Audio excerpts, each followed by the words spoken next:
Que fait l'intelligence artificielle dans le reporting pour les news? Avant, on envoyait des reporters sur les lieux de guerre, sur les lieux de catastrophe, sur les lieux de tout ce qui se passait dans le monde.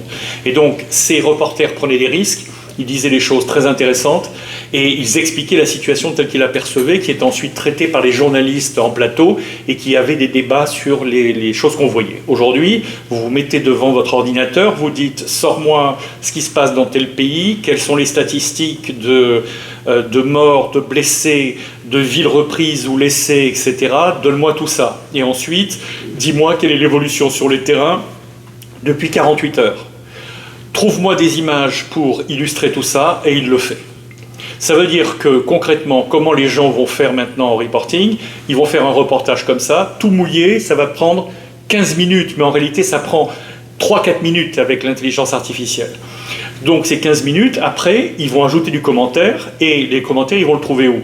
Eh bien, ils vont le trouver sur un seul journaliste qui va faire du reporting, c'est-à-dire l'agence France-Presse, EPAI, toutes les agences de presse qui vous sortent du contenu.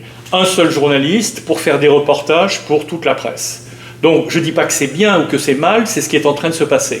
Donc, destruction d'emplois chez les reporters, c'est-à-dire il y a les reporters eux-mêmes, c'est-à-dire les facilitateurs qui sont avec eux, ce qu'on appelle les fixeurs, c'est-à-dire toute l'équipe qu'il y a, une équipe de directeurs de production, une équipe de prise de vue, etc. Donc c'est 3, 4, 5 personnes qui vont sur le terrain, qui ne vont plus, multipliées par des centaines de médias qui ne le font plus, et tout ça va être fait par l'intelligence artificielle. Qu'est-ce qu'on fait?